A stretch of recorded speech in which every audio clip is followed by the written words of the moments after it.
My lovely students, welcome to Mathological. In this session, we'll be discussing data interpretation questions from ZAT 2017. Start karte hain session. So the first set, the grid below captures relationships among 7 personality dimensions. Grid below captures relationships among 7 personality dimensions: extraversion, true arousal plaque, true arousal calf, arousal calf, performance plaque, and performance calf.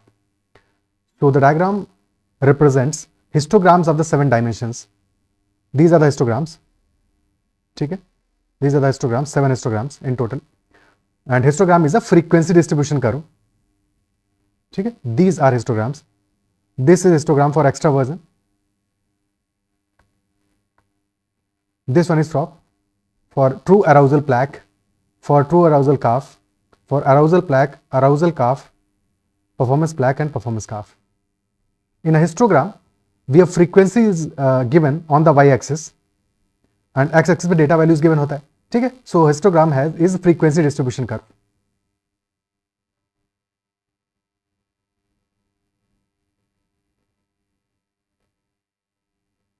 Frequency distribution curve.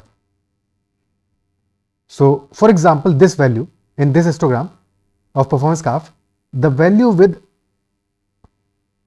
the longest bar represents highest frequency. This is highest frequency. Frequency यानी जितनी बार कोई particular value आ रही है. ठीक है? So number of times a value is coming, that is frequency.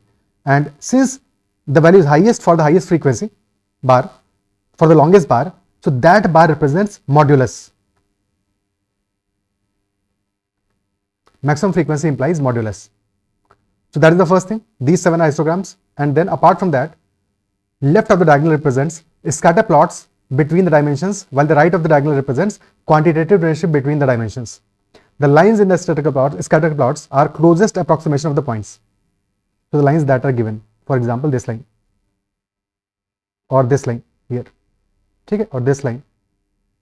So these lines are closest approximation of the points. The values of relationship to the right of the diagonal can vary from -1 to +1, with -1 being the extreme linear negative relationship and +1 represents extreme linear positive relationship.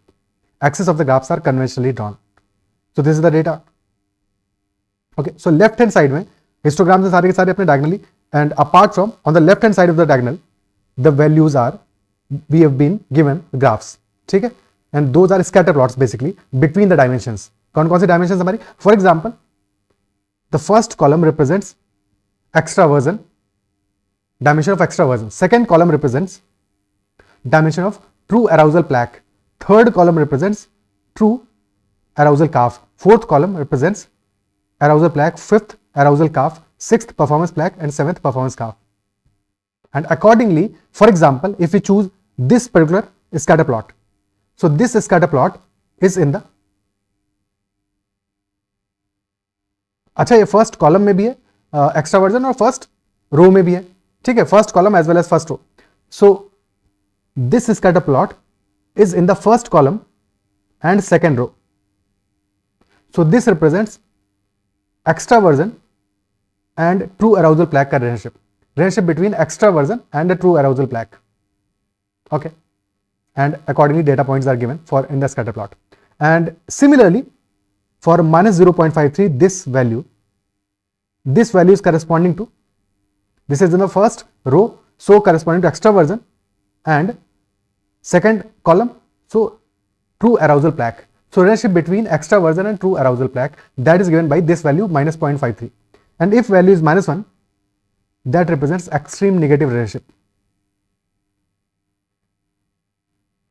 and +1 implies extreme positive relationship. इसका interpretation अभी जब question करेंगे तो समझ लेंगे. First question, which of the following is true?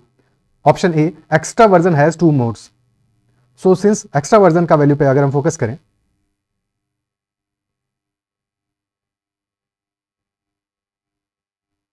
So extraversion has 2 modes because these 2 bars are longest bars हमारे 2 हैं यहां पे effectively. So that is why this has 2 modes effectively. So that statement is correct because you have 2 modes, 2 longest bars which are equal. So that is why option A is the correct answer for first question. Is that clear? ठीक है. So for first question, option A is the correct answer because there are two modes for extraversion. Next question, question number 2. Which of the scatter plot shows the weakest relationship? Weakest relationship. So since -1 represents extremely negative and +1 represents extremely positive, but extremely negative हो या extremely positive हो, in both cases relationship तो है ही है. ठीक है, दोनों ही cases में रिलेशनशिप तो है. पॉजिटिव हो तो भी है, नेगेटिव हो तो भी है. So in both cases there relationship. तो बेसिकली हमें अगर वीकेस्ट रिलेशनशिप देखना है, so both are strong. -1 +1 both are strong. तो जितना ज्यादा हमारा -1 के करीब होगा value, that is also strong relationship. +1 के करीब होगा, that is also strong relationship. ठीक है, दुश्मनी हो या दोस्ती हो फर्क नहीं पड़ता, but in both cases as long as intense है, तो दोनों केसेस में the relationship is not weakest but strongest है. ठीक है, वीकेस्ट तब होगा जबकि कुछ भी नहीं है, इनडिफरेंस है, कुछ भी नहीं है. ठीक है, सो दैट इज इनडिफरेंस और दैट इज वीकेस्ट. यानी कि वीकेस्ट में the value, mod value of the relationship, that mod value, this is closest to 0. If this is closest to 0, तब फिर weakest होगा.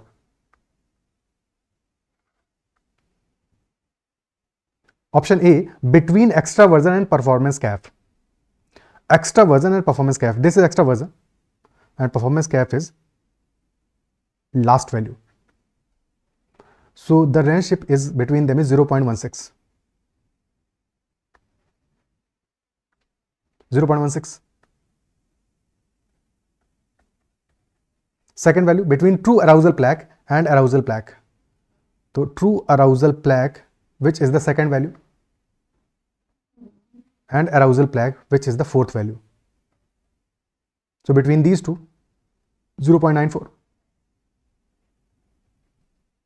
which is the strong relationship, very strong relationship, because 0.94 is the highest value. इससे बड़ी value तो negative में, ना ही positive है.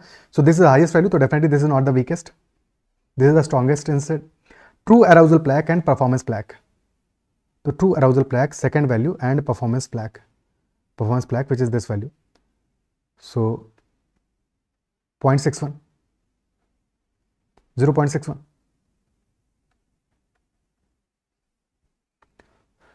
So option C will also not be the answer because among A, B, C, A is the weakest. Option D, between true arousal CAF and performance CAF. True arousal CAF and performance CAF. This is performance CAF. So the value will be -0.56. So even between A and D, A is weaker, not D, because D का mod value कितना आ रहा है 0.56, तो D will also not be the answer. E, between arousal CAF and performance CAF. Arousal CAF and performance CAF. This is arousal CAF and this is performance CAF last value. So -0.56 again. So clearly our answer is option A. Option A is the answer. Is that clear? ठीक है, option A answer हो जाएगा among the given values.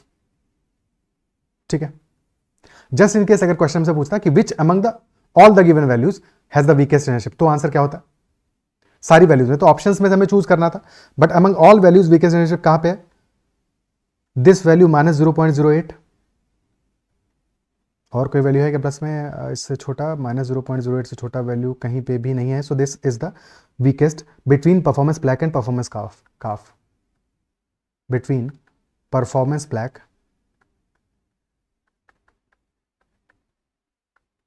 And performance calf, this is weakest.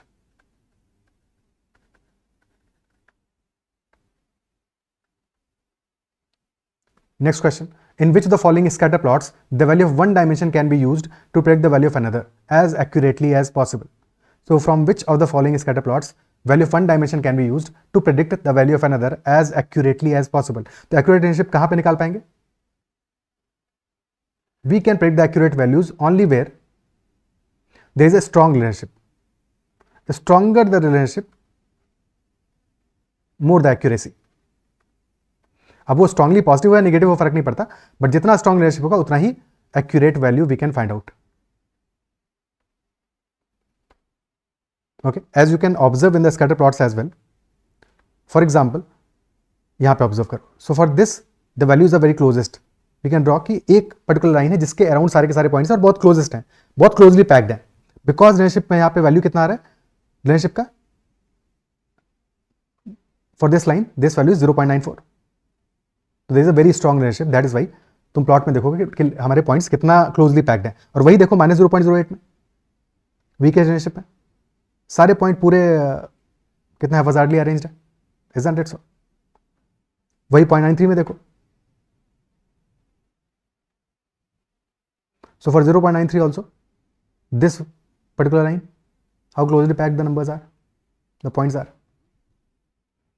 ठीक है, पर सबसे ज्यादा closely packed किसके लिए? 0.94. For this 0.94 value is for true arousal plaque and arousal calf.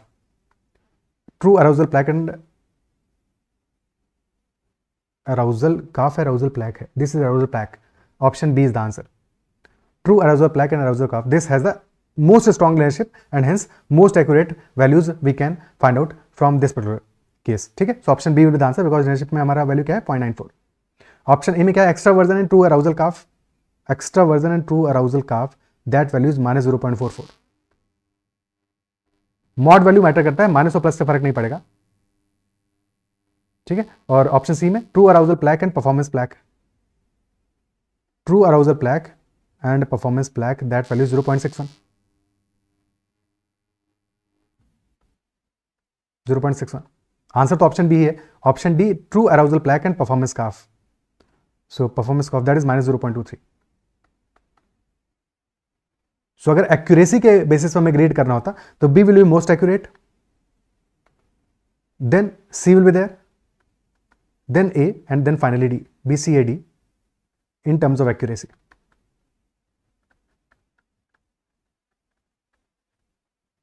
Next question, which of the following option is correct? 0.93 on the right side of the diagonal corresponds to the third scatter plot in the fourth row. 0.93. So this corresponds to 0.93 corresponds to true arousal cuff and arousal cuff. ठीक है, और scatter plot कौन सा होगा इसके corresponding? अब या तो डायगोनली देख लो, so this is the scatter plot, otherwise in दोनों के करस्पॉन्डिंग देख लो.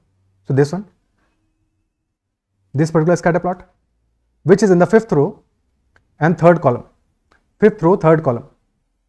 So third scatter plot in the fourth row लिखा है, so fifth row होता तो correct होता, but fourth लिखा है, so that is why this will be incorrect. Option B 0.94 on the right side. तो 0.94 is corresponding to which one? Diagonally this value which is in the fourth row, second scatter plot. तो second scatter plot in the fourth row, so that is the correct answer. Option B will be the correct answer. Okay. Clear? Option C 0.38 is the relationship between extraversion and true arousal plaque. 0.38 true arousal plaque and true arousal cuff. True arousal plaque और extraversion के बीच का relationship है -0.53. So this is incorrect. ठीक है, 0.38 है हमारा instead between true arousal plaque and true arousal cuff. Okay. Option D arousal cuff and performance cuff are positively related. Arousal cuff and performance cuff are related. Relationship का question क्या दिया है? Value given है हमें -0.56, so they are negatively related instead. Negatively related. Okay. Clear? Option E, the line that captures relationship between arousal cuff and arousal plaque can be denoted by the equation y is equal to a minus bx, where b is greater than 0. Where b is greater than 0. अब देखो, जब भी हमारा relationship positive है, तो if relationship is positive, what does that imply? कि graph हमारा कैसा बन रहा है लाइन का? When the relationship is positive, that implies graph will be like this. When x axis में वैल्यू इंक्रीज करेगा, तो वाई एक्सिस में भी वैल्यू हमारा इंक्रीज करेगा. So for increase in the x axis, increase in the value of the first dimension, second dimension में value increase करेगा. So both will be increasing together, that is positive relationship.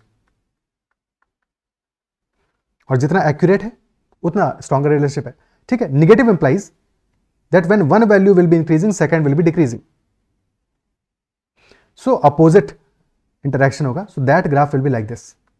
ठीक है, if one value is increasing, for example x axis का value increase कर रहा है, तो Y axis value क्या हो रहा है? डिक्रीज करेगा in that case. So that is negative relationship. तो पॉजिटिव रिलेशनशिप में हमारा जो स्लोप है, slope of line, slope will be positive, and in negative relationship slope will be negative. So line that captures relationship between arousal calf and arousal plaque. Arousal calf and arousal plaque. So this is arousal calf, this is arousal plaque. Relationship कितना आ रहा है 0.34, which is a positive relationship. 0.34 is a positive relationship. ठीक है, this is positive. And if this is positive, तो relationship हमारा represent होना चाहिए y is equal to a plus bx, where b should be positive value. But option में given है y is equal to a minus bx. अगर b negative given होता कि a minus bx है, जहाँ पे कि b नेगेटिव है, तब तो करेक्ट हो जाता. बट क्योंकि b पॉजिटिव गिवन है, बिकॉज अल्टीमेटली हमारा स्लोप जो है, this b represent slope, because y का कोएफिशिएंट तो 1 है. ठीक है, एस इन जनरल लाइन क्या होता है हमारा, लाइन का इक्वेशन होता है y is equal to mx plus c, where m is the slope. तो सिमिलरली यहाँ पे कंपेयर कर लोगे कि b इज द स्लोप. ठीक है, इस केस में माइनस बी स्लोप है और b अगर पॉजिटिव है तो माइनस बी नेगेटिव होगा, जबकि हमारे रिलेशनशिप में वैल्यू पॉजिटिव आ रहा है स्लोप का या रिलेशनशिप का सच. ठीक है, रिलेशनशिप जितना ज़्यादा स्ट्रॉन्ग होगा उतना बेटर है. और फिर पॉजिटिव है या नेगेटिव इस पर डिपेंड करता है कि स्लोप कैसा होगा. क्योंकि पॉजिटिव वैल्यू आ रहा है, that is why slope should also be positive, which is not in the case. Option E हमारा डेफिनेटली नॉट करेक्ट है, ऑप्शन ई इज इनकरेक्ट. क्या ये कंप्लीट सेट क्लियर हुआ? ठीक है, so this was a easy set अगर तुम एक बार डेटा वैल्यूज को समझ गए कि कैसे हमें सॉल्व करना है इस क्वेश्चन को. बिकॉज कैलकुलेशन तो कोई खास था नहीं यहाँ पे, स्ट्रेट अवे बस तुम्हें चीज़ों को देखना चाहिए, कैसे विजुलाइज करोगे, कैसे आइडेंटिफाई करोगे कौन सी वैल्यूज कहाँ पे पर्टेन कर रहा है. Is that clear? ठीक है, नेक्स्ट सेट करते हैं.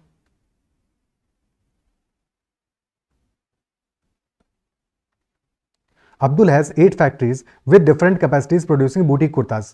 In the production process, he incurs raw material cost, selling cost, and selling cost is for packaging and transportation, and a labor cost. These costs per kurta vary across factories. In all these factories, a worker takes 2 hours to produce a kurta. हमें cost क्या given है, labour cost per hour given है, but in producing one kurta the time taken is 2 hours.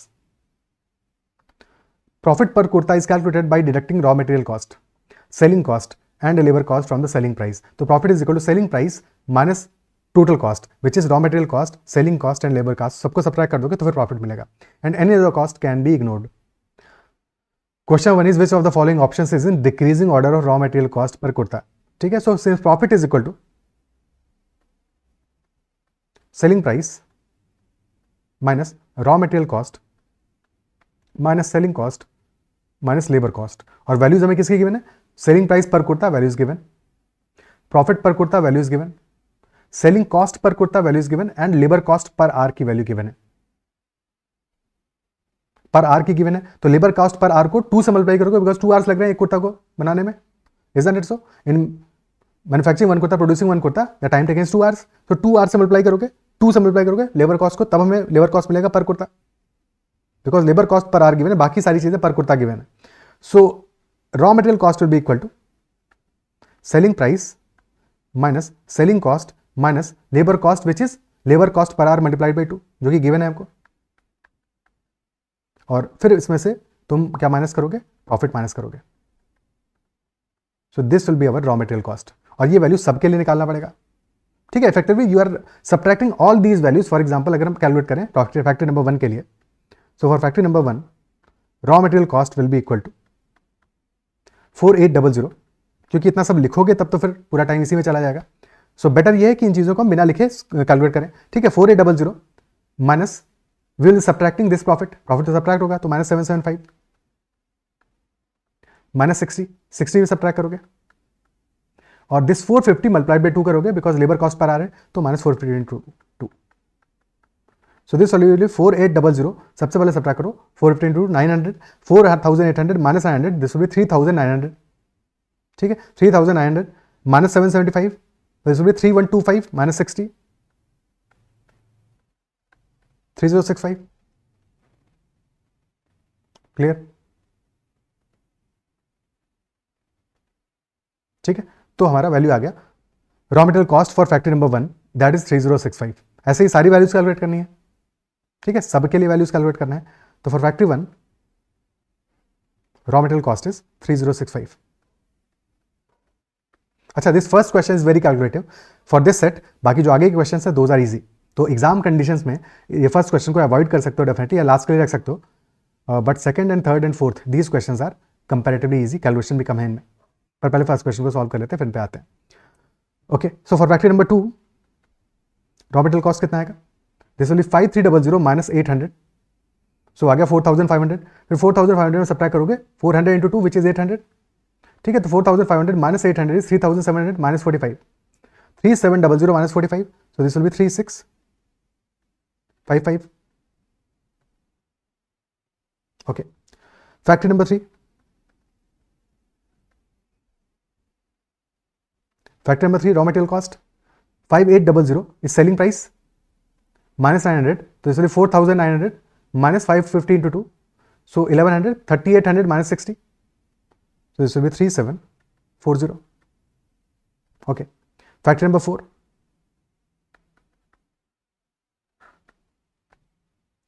5500 minus 800, 4700 हो गया और minus 900, तो 3800 minus 68, 3732. Question ये कह रहा है विच of the following options is in decreasing order of raw material cost per kurta. Decreasing order of raw material cost. अभी तक हमने वैल्यूज किसी निकाली है for factor number 1 raw material cost, factor 2, factor 3, factor 4. So definitely factor 3 का cost is greater then factor 4.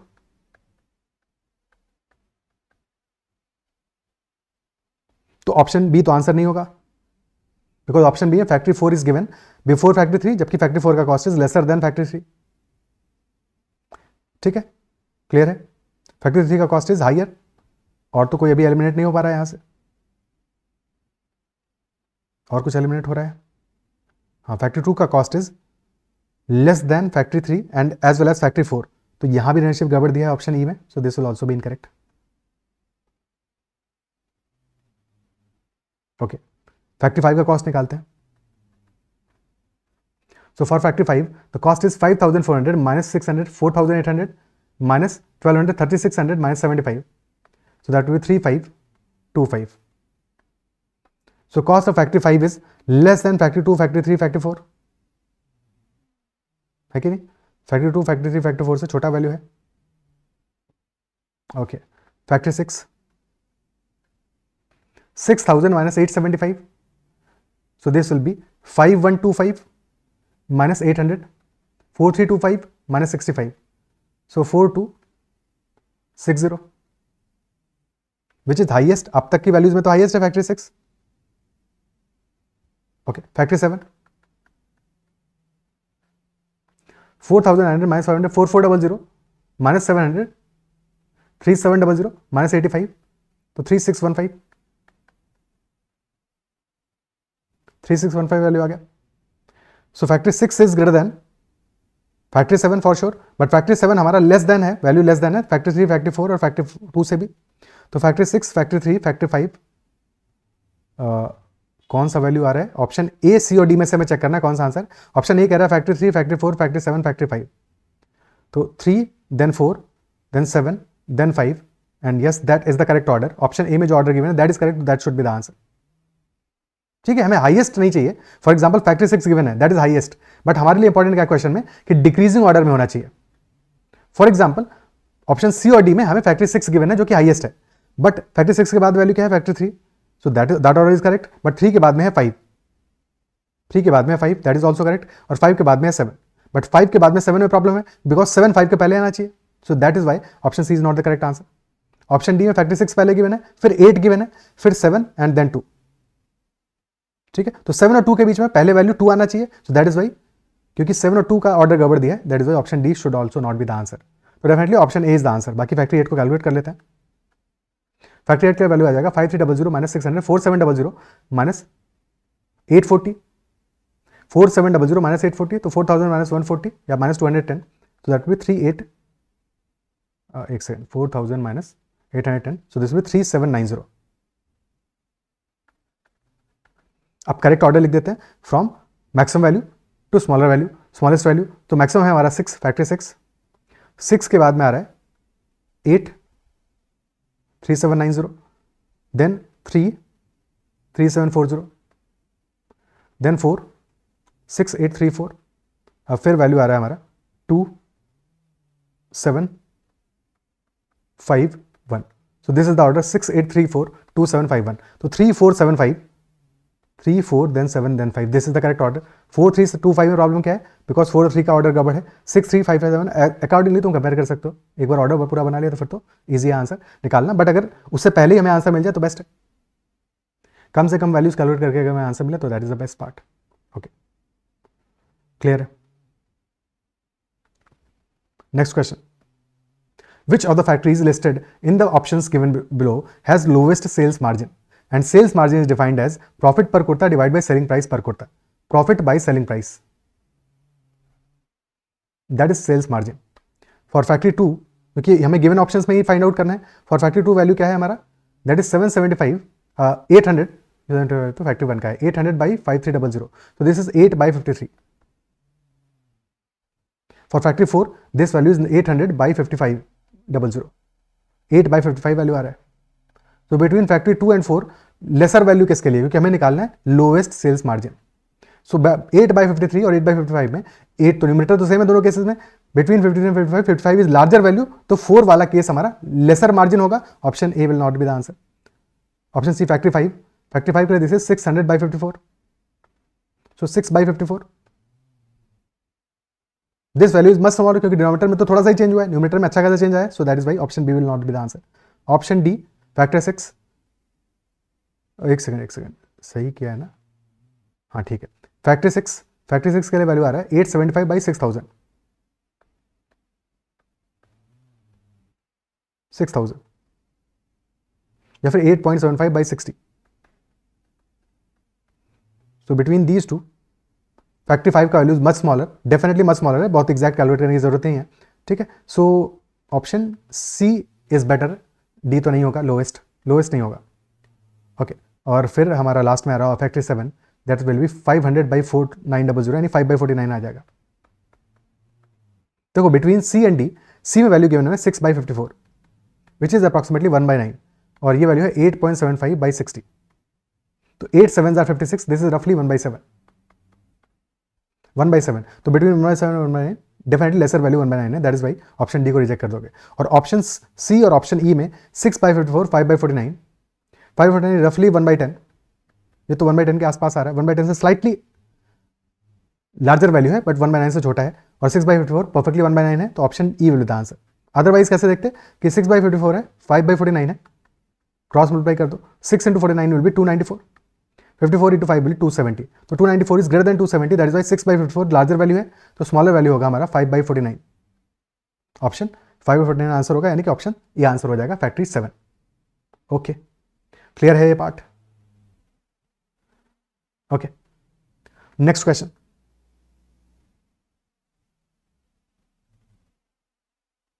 Abdul has received an order for 2000 kurtas from a big retail chain. They will collect the finished pre-packaged kurtas directly from the factories, saving him the selling cost. तो selling cost का पैसा बच जाएगा उसका, because they will be collecting the finished pre-packaged kurtas directly from the factories. To deliver this order, he can use multiple factories for production. कितनी factories चाहिए use कर सकता है? So which of the following options will ensure maximum profit from this order? पहली चीज तो profit क्या होगा इस केस में? Profit will be equal to, since selling cost बचेगा, so now the profit will be, initially जो प्रॉफिट हो रहा था उसमें हम सेलिंग कॉस्ट सब्ट्रैक्ट कर रहे थे, अब सेलिंग कॉस्ट का पैसा बचने वाला है. सो नाउ न्यू प्रॉफिट, या in this condition the profit will be equal to initial profit का वैल्यू प्लस सेलिंग कॉस्ट का value. Profit plus selling cost. Okay, profit plus selling cost will be the new profit का value. तो सारे cases में हम निकाल लेते हैं और देखते हैं मैक्सिमम प्रॉफिट कहां पे आ रहा है.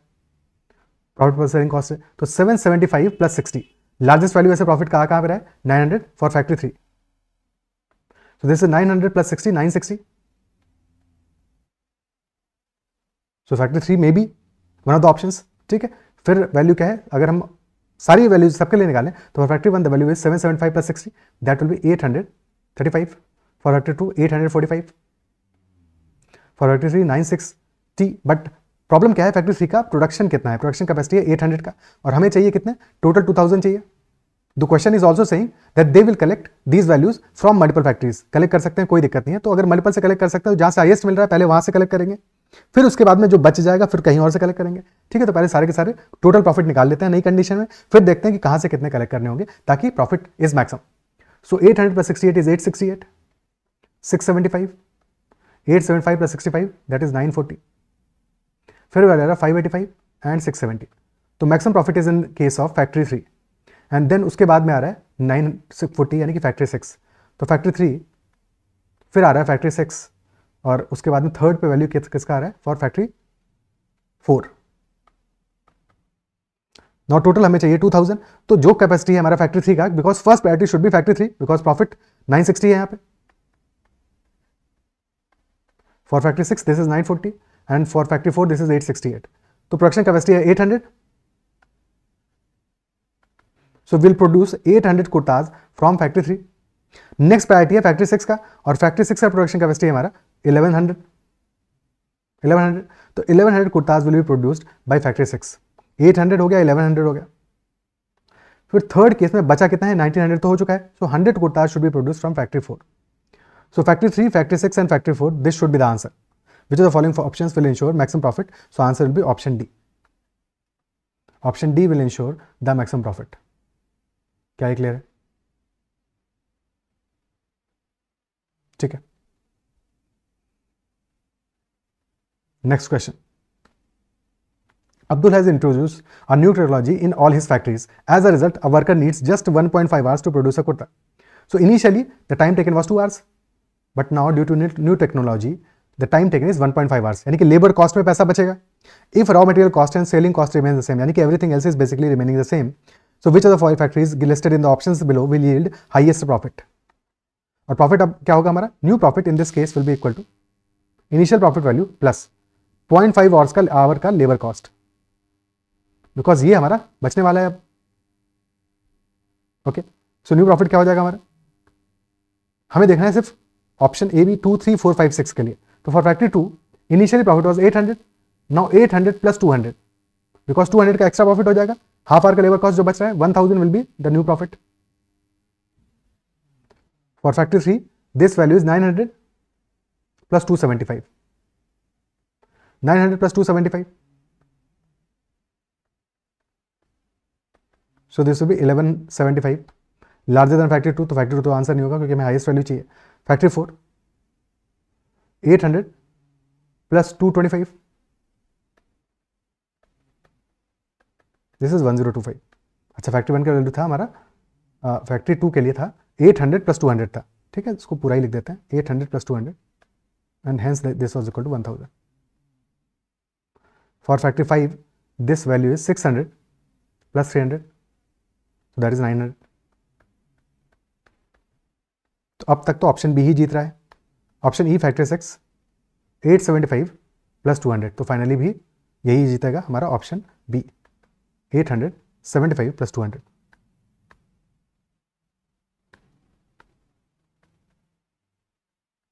So that is 1075 and since maximum value is for option B, so this will be the answer. Okay, answer हो जाएगा हमारा option B which is factory number 3. क्या है पार्ट क्लियर है? That will be the answer in this case. So these are all the questions, all the 2 sets basically from ZAT 2017, and I believe तुम्हें सारे के सारे questions clear हुए होंगे, कहीं पे भी कोई doubt नहीं रहा होगा. And if still there is a doubt, then make sure to comment about that doubt. And if you like the session, like the solutions, then make sure to hit the like button as well. That's all for this session. Bye bye. Take care and keep learning. And you can also join the Telegram channel Mathological, or you can message me on Telegram at ADITYKD for any questions or queries. That's all. Bye bye. Take care.